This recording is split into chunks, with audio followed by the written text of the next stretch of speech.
Praise the Lord. கர்த்தாவே எழுந்தருளும் என்கிற காலை தியானத்திற்கு இயேசு நாமத்தினாலே உங்களை அன்போடு வரவேற்கிறேன். எங்கே யார் எப்போ நம்மளை எங்கேருந்து பார்க்குறாங்க நமக்கு தெரியாது. ஏன்னா இப்போ நம்ம இருக்கிறோன்னா ஒரு ரொம்ப தூரத்தில் இருந்து கூட நம்ம பார்க்க முடியும், கண்காணிக்க முடியும். அதே நேரத்தில் நம்ம பார்க்கும்போது அவர்கள் என்ன பேசுகிறார்கள் என்று நமக்கு தெரியாது, ஏன் கண்காணிக்கிறார்கள் என்று நமக்கு தெரியாது. இப்போ ரொம்ப வசதியாக போச்சு. ஏன்னா உங்களுக்கு கேமரா அங்கங்கே செட் பண்ணியிருக்கிறதால ஒரு 10 மாடி தள்ளி கூட ஏதோ ஒரு கேமரா உங்களை கேப்சர் பண்ணிகிட்ருக்கோம். இப்படி ஒரு கூட்ட ஜனம் பாலம் இறங்கியிருக்கிறது.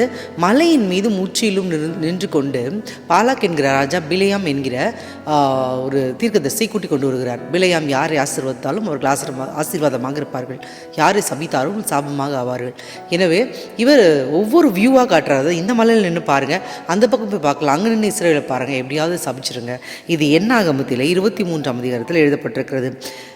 10ஆம் வசனம் சொல்லுகிறது, என்னாகவும் 23:10 சொல்லுகிறது, யாக்கோபின் தூளை எண்ணத்தக்கவன் யார், இஸ்ரவேலின் காற்பங்கை எண்ணுகிறவன் யார். கரெக்டாக பாலா கூட்டு போய் நிறுத்தும் பொழுது அங்கே 12 கோத்திரத்தை ஒரு 4 கோத்திரத்தை பிலேயாம் பார்க்கிறார். ஏனென்றால் நடுவே ஆசரிப்பு கூடாரம், 4 பக்கத்திலும் கோத்திரங்கள் என்ன பண்ணியிருக்குன்னா பாளையம் விட்டு இருக்கும். 4 பக்கத்தில் என்றால் 4 பக்கத்தில் 3 கோத்திரங்கள் என்று. இப்போ ஒரு கால் பங்கை மட்டும்தான் இவர் பார்க்குறாரு பிலேயாம். அதுக்கே அவர் என்ன சொல்கிறாரு, இதை யார் எண்ணக்கூடும், இப்படி அவங்க பரவி கிடக்கிறாங்களே அப்படின்னு சொல்லி அதை பங்கு அதையே அவரால் எண்ண முடியவில்லை. அவர் உபயோகப்படுத்தின வார்த்தைகள் எண்ணத்தக்கவன் யார், எண்ணுகிறவன் யார். எண்ணத்தக்கவன் என்றால் அந்த எபிலிட்டியே இல்லாமல் போயிடும், திராணி இல்லாமல் போயிடும்.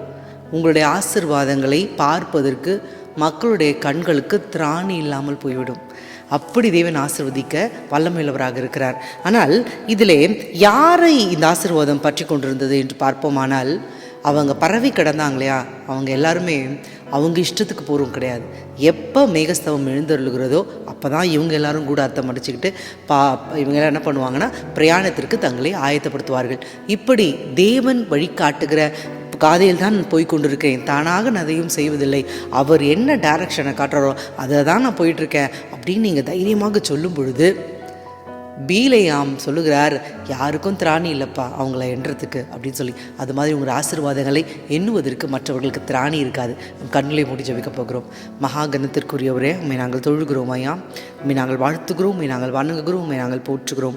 அப்பா உமக்கு ஸ்தோத்திரம். நீ எழுந்தருள்வீராக. மலைகள் விலகினாலும் பருவநிலை பெயர்ந்தாலும் உடைய கிருபை மாத்திரம் எங்களோடு கூட இருந்து கொண்டே இருக்கட்டும். இந்த காலை தியானத்தில் கலந்து கொண்டிருக்கிற ஒவ்வொருத்தரையும் ஐயா அவர்களுடைய ஆசீர்வாதங்களை எண்ணுவதற்கு மற்ற மனிதர்களுக்கு திராணி இல்லாமல் போகிறதற்காக நன்றி ஆண்டவரே. தேவனாகிய கர்த்தர் அப்படிப்பட்ட காரியத்தை செய்ய போகிறீர். இந்த நாளை ஆசீர்வாதமான நாளாக மாற்றி தருவீராக.